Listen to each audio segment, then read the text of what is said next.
Hi, Pile 1. So, if you are in this pile, this is going to be your reading on which Egyptian, I said that weird, Egyptian deity wants to work with you and why. And the deity that we have here is Hathor, a goddess associated with fertility, protection, celebration, kind of a similar, a more tame version of Sekhmet, if you will. It says here, unconditional love and celebration. And usually we see this goddess depicted with, I think it was a horse's head, but we often see the horns of Hathor. So we'll just find out why this goddess, this energy wants to work with you, and how you can connect and really attune yourself to Hathor's energy. So we're seeing why does this goddess want to work with you. Anything else, please? Okay. So we have the Two of Swords,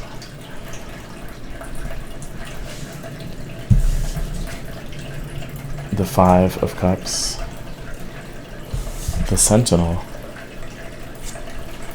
and the Seven of Swords. And I'll just do probably another row as to why. This is interesting because nothing's really standing out, particularly with this reading so far. But it just seems like there's been a conflict regarding either a choice. It's a couple things. First is a general sense of being stuck, indecision, as often is shown by the Two of Swords. But at the same time, we're seeing how past disappointments are making you hesitate on which direction you want to go for yourself next.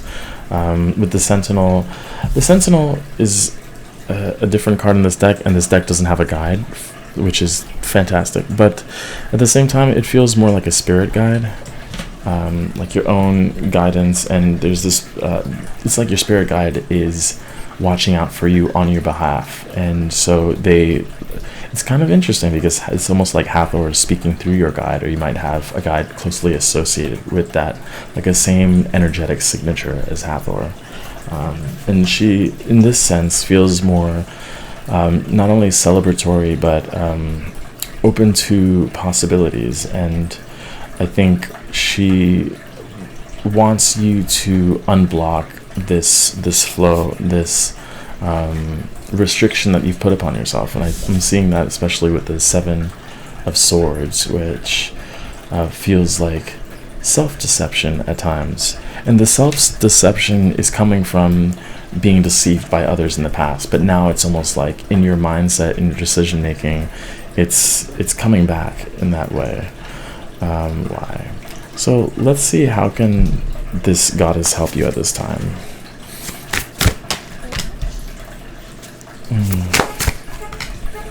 Equinox, High Priestess.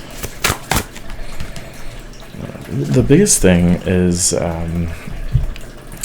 self-sufficiency, trusting your intuition a little bit more, and movement, getting yourself onto the next path, onto the next phase of your life.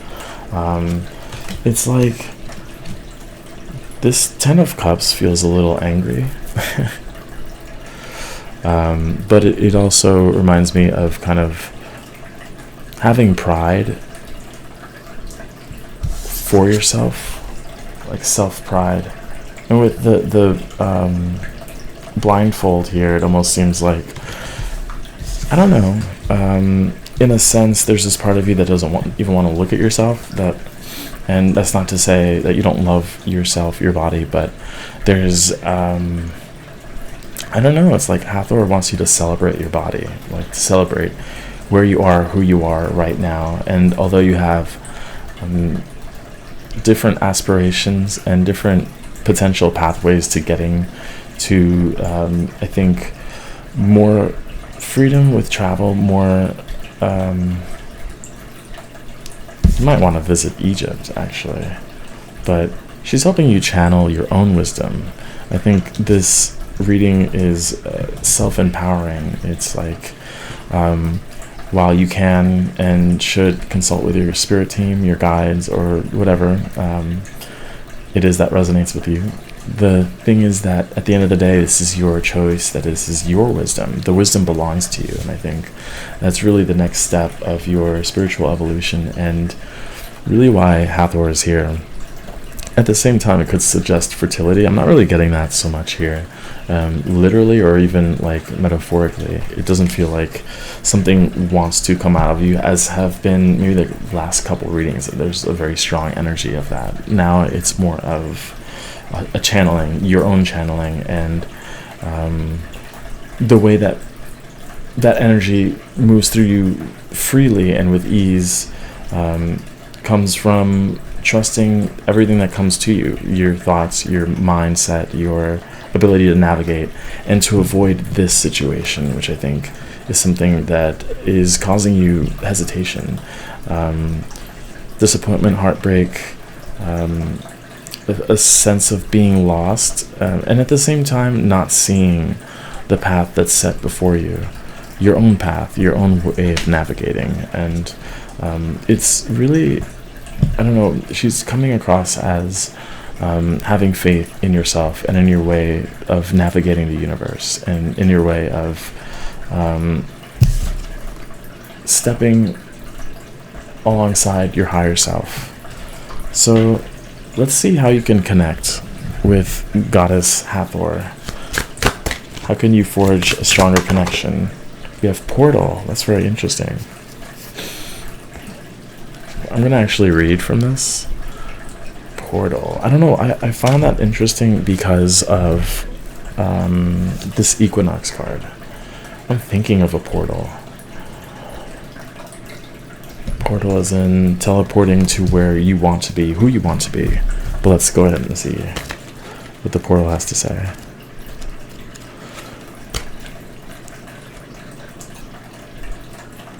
Oh man, sorry. I'm having trouble finding this. I feel bad because this is a long time to wait. Okay, 114. It's a lot. By focusing on the item in meditative state, your consciousness may be pulled into the scene of where that item originated or once was, or you may begin to feel the energies of the item itself via other clairsenses. This is known as pathworking to some, and enables the viewer to delve into a sense and communicate, or a scene and communicate with the beings that are depicted. Oh wow, that's interesting. Depicted and contained within that space. Many cultures, including Egyptians, believe that these items were imbued with the spirit of its creator and whatever it depicts. So interesting that it has an Egyptian reference within that guidebook, or that little snippet that I put. I also have next to me this lapis lazuli pyramid and lapis lazuli necklace here, and same trying to get into that energy. I think part of it is, if you have an object like that, it can help you teleport, especially with meditation. And I don't know, it's like connecting to your own wisdom. That's the thing that's coming through the most here, is not that fertility, not that creation, or even protection. I think part of that is Hathor is reminding you that you are protected always. But again, sometimes we need to go through situations that challenge us, that push us forward. It's like tearing a muscle so that it can repair and grow stronger. That's what these situations have been here for. But at the end of the day, your core vibration, your neutral state is joy and happiness, and just a very deep sense of gratitude. And I think these situations, whether recent or they're just coming up with the eclipse that just passed, is maybe these deep wounds are resurfacing, but that's just for clearing and While it might make you feel stuck in the past, it's just to let that go and move forward. And also, like I say this a few times, is as a reference point for where you want to move forward. Interesting with the High Priestess, I didn't even notice the snakes with Medusa.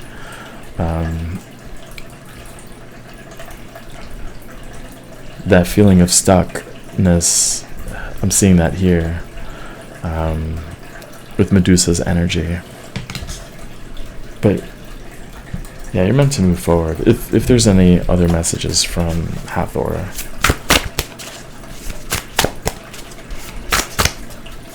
The Chariot, that movement, I just said it. And the best thing is that even if you can't move physically, or if there's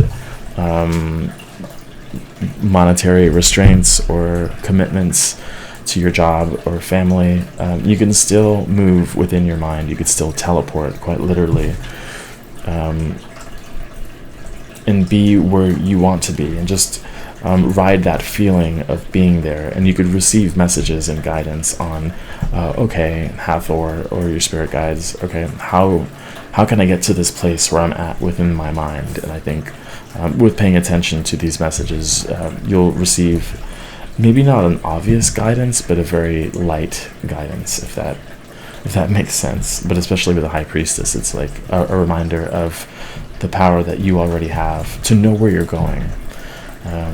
So yeah, I'm going to end the reading there. Hopefully you enjoyed it. Please share, like, subscribe. Of course, any suggestions that you have in the future, all ears. But yeah, hope to see you in the next reading. Take care. Hi, Pile 2. If you are here, you're going to be receiving a message from Horus. This is the deity that wants to work with you, and we're going to find out why and how you can forge a connection with this deity to help you along your path.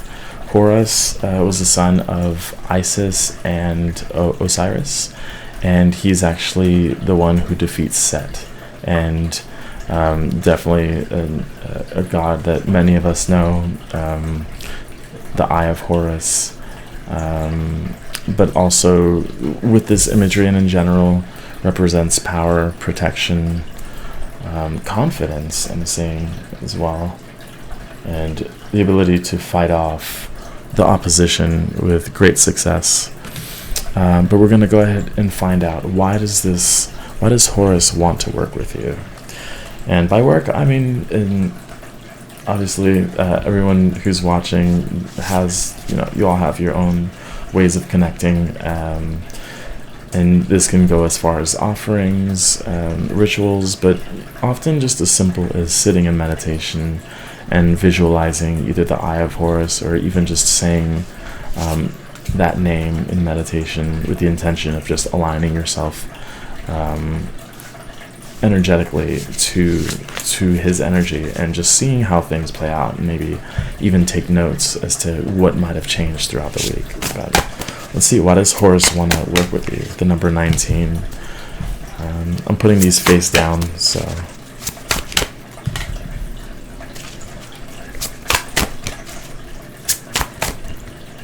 and if you do see hawks or falcons, that might be an omen, good omen for his presence in your world. Okay, let's take a look. So we have the 10 of Wands, 10 of Wands. Let's see, what's this? The Magician.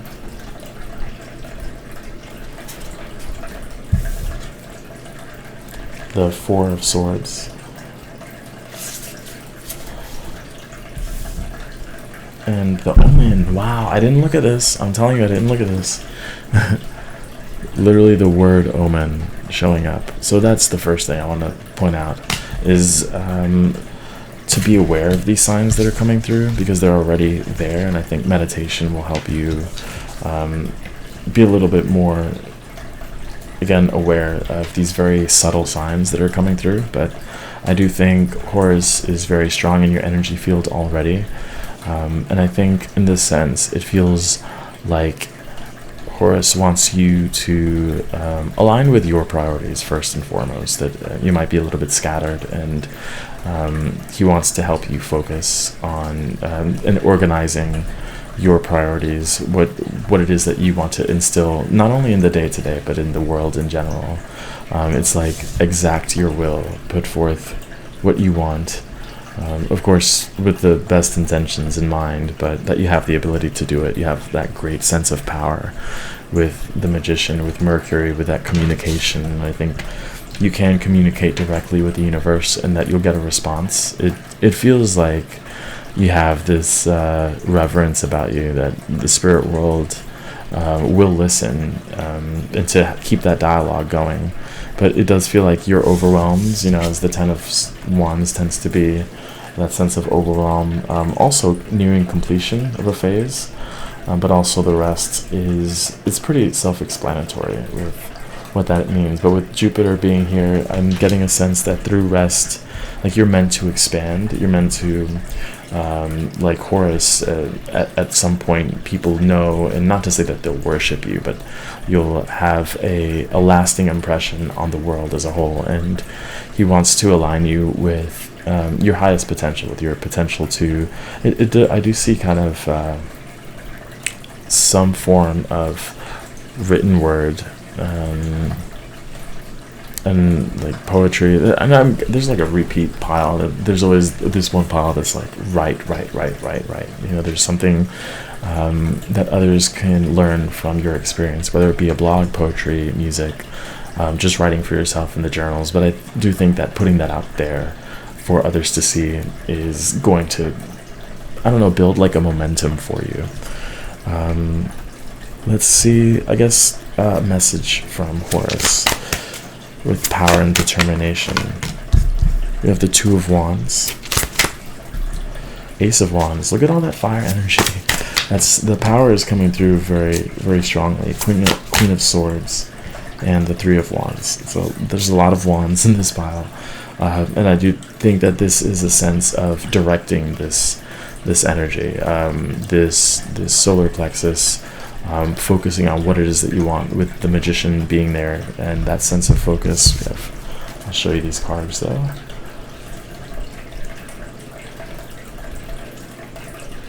The Queen of Swords is interesting. I'm going to pull another card for the Queen.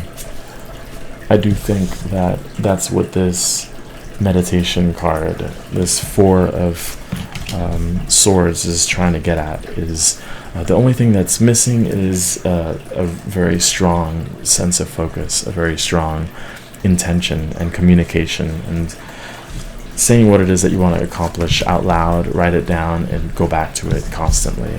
Be very clear about what it is that you want, exactly what you want, and take the steps to make it happen. And that's coming through not only with the magician, but also the Four of Swords too. Intention, expansion, clearing the way, clearing this energy, and that you'll know when you're not only on the right path, but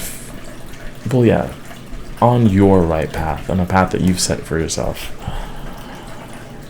With the Omen, look out for specifically animals, and even more specifically birds, and even more specifically than that, like the falcon or hawk.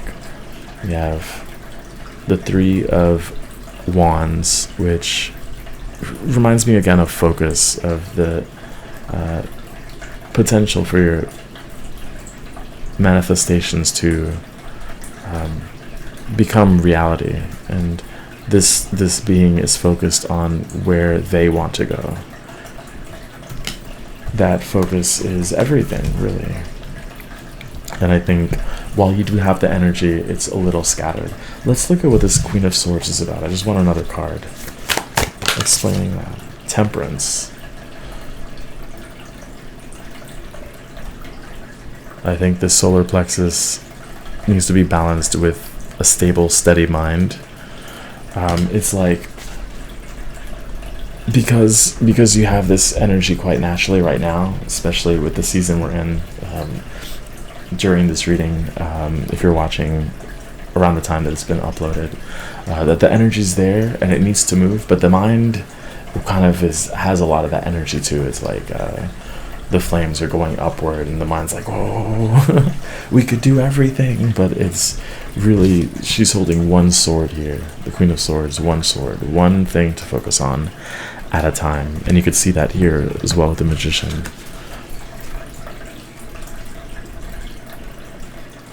One at a time, one at a time. Okay, give me,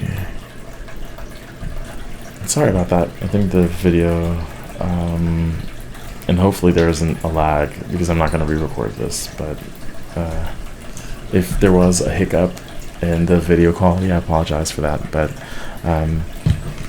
again, with Horus, refocusing, recalibrating, and unloading your burdens, because I think as a leader that Horus was looking out for a large area of people, you know, city, country. It doesn't have to be that many people, but it can have that same impact and a weight to responsibility towards others. And it's like if you neglect yourself, then you won't have the capacity to be what others need you to be. And I think in a big sense it's leader, like a leader,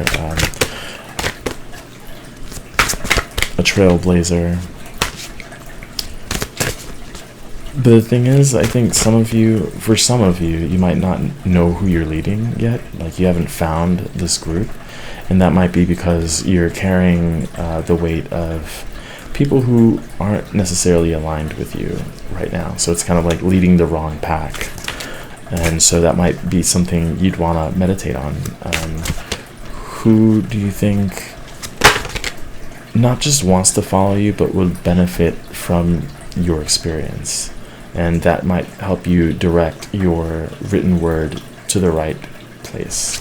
Okay, so let's find out how can you forge a stronger connection with Horus. We have healing.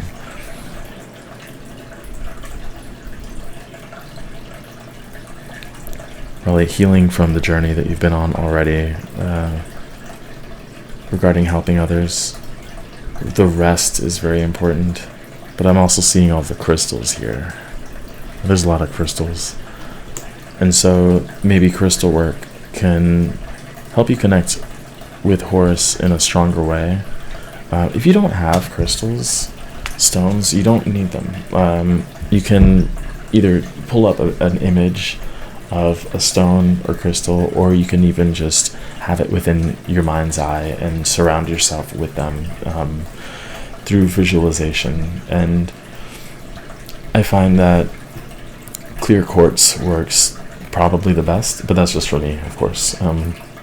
But you can surround yourself with these quartz. You can make them as big as you'd like, because that, I think, will help you ease. I don't know, there's like a guilt trip that you might have picked up from other people as in regards to where you should be. You know, as a leader, there's a lot of voices, and they might not even be from people that are directly or physically around you. They could be voices of your ancestors, of even past lives, versions of you know. It's easy to give guidance to the leader when all you do is follow.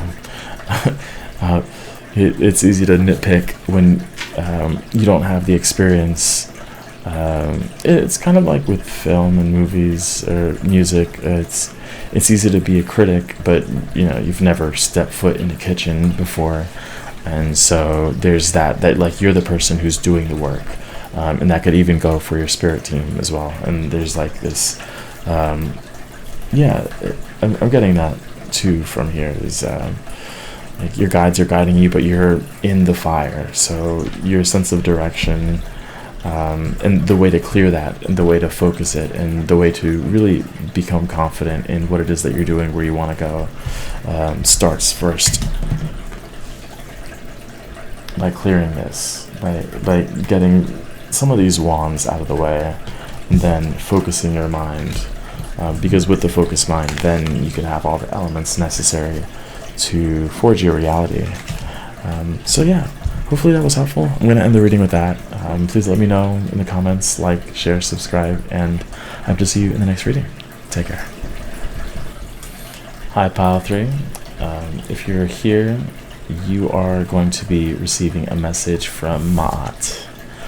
And we're going to find out why this goddess wants to connect with you, what she has to offer you, and how you could forge a stronger connection with her at this time. So she is a goddess who represents balance, truth. There's the story, of course, as Egyptians went to the underworld, their hearts would be weighed against her feather. And so there's it's kind of funny how these readings connect. If you're interested in watching them, of course, you're more than welcome to do so. But a lightness of truth will help you navigate a path, but also a balance within yourself and within your place in the world.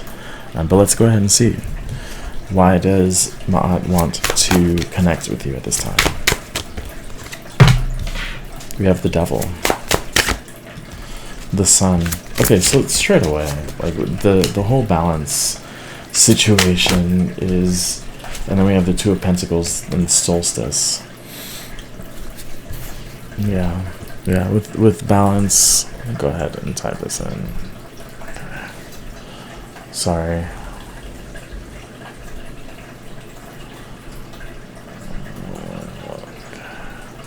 I had to Google what solstice meant. Kind of embarrassed by it, but whatever. It's an event that occurs when the sun reaches its most northerly or southerly exertion relative to the celestial equator. Okay.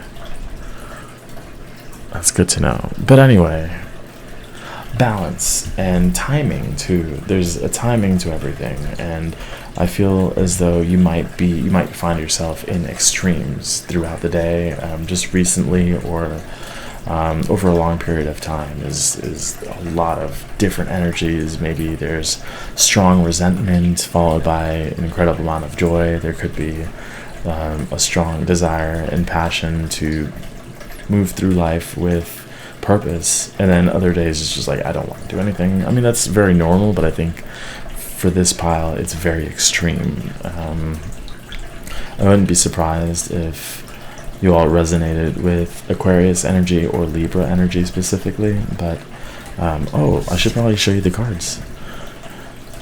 So this is the Devil with the Serpent. There we go.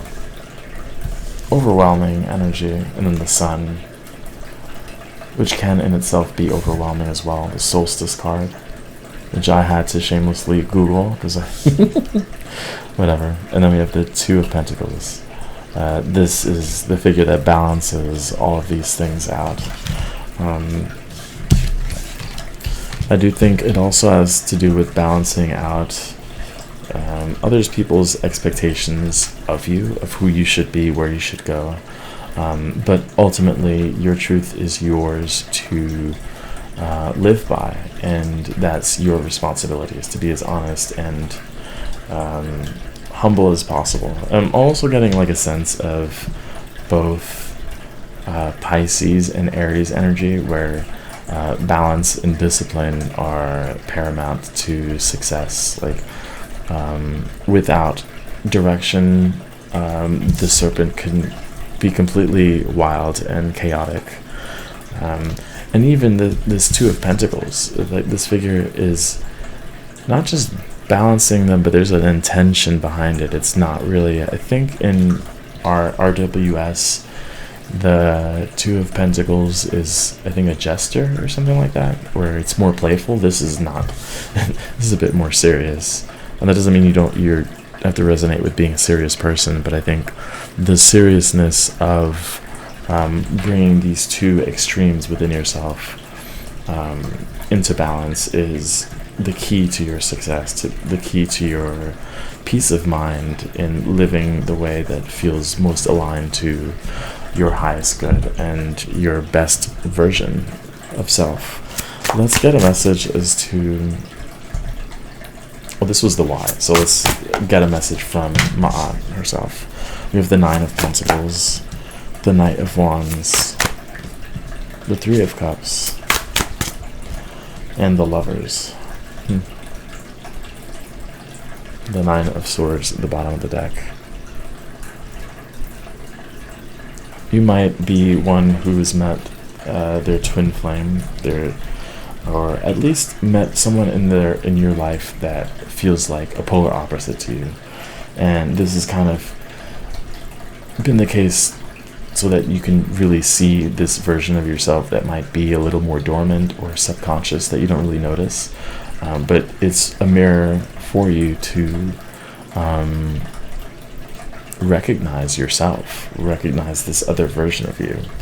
What's interesting here is making peace with this devil energy. like your demons, as they say.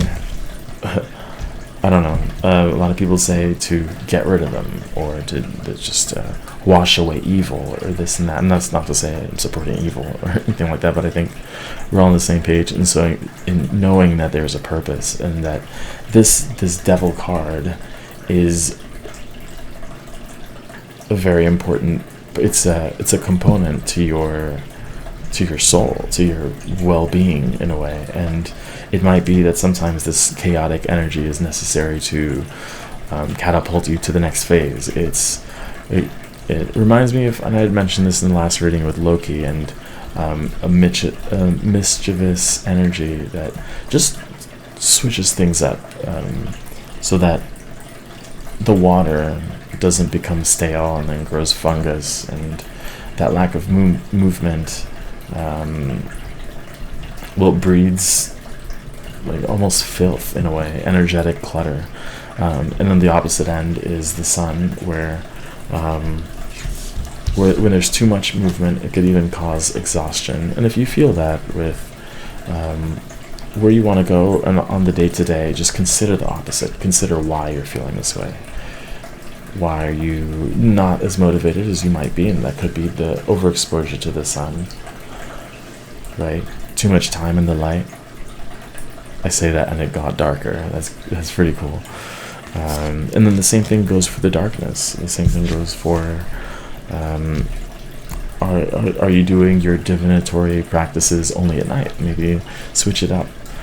These things have their there's like a macro and a micro version of this, right? This balancing throughout the day, and to just acknowledge these other sides of you when you go through your phases of overthinking, and and this I think would be more of an advanced practice, but like are you engaged with the thoughts? Do you step outside of the thoughts, and do you analyze both of those versions of you that are not attached but also at the same time are experiencing this? Like, don't be afraid to experience this feeling, but also like, what purpose is it serving?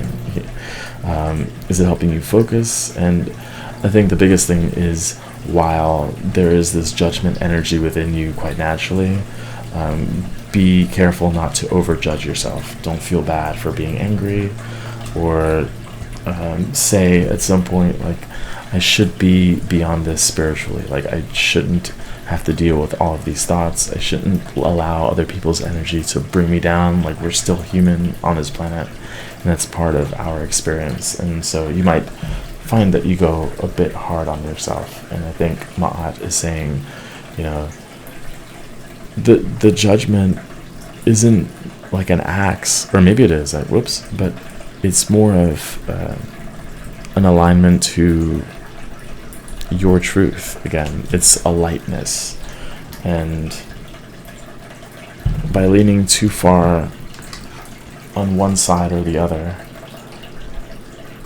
the scales get tipped, and that's not balanced, and that's not light. Balanced in a way, it's like neutrality, Alright, so let's see. Oh, at the bottom of the deck we have the Emperor. I think if you had chosen another pile, this might make a little more sense.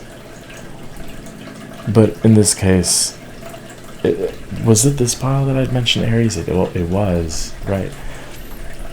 With Aries specifically, is the Emperor has this energy, this power and fire, but is very disciplined. They can't always act impulsively. They can sometimes. Sometimes you have to be impulsive. But at the same time, being discerning as to when that's appropriate and not. And I think that's been a journey you've already been on, right? So let's go ahead and see how can you make a deeper connection with Ma'at. Ooh, okay, we have Damon. Okay, and what's interesting is I had mentioned specifically your inner demons. It feels like the Lover's card, but it does feel like coming to terms with this devil energy.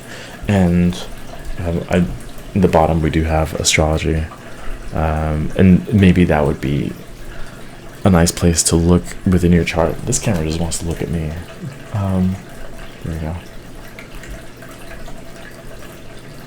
Like your own analysis with your chart reading, but in this case it feels like an alignment with not evil or anything like that. I think we all know that, but this side of you, this shadow self, that's what brings you confidence. It has its place within you, and I'm sure many of you have already done shadow work, but really integrating it more into your day-to-day with balance.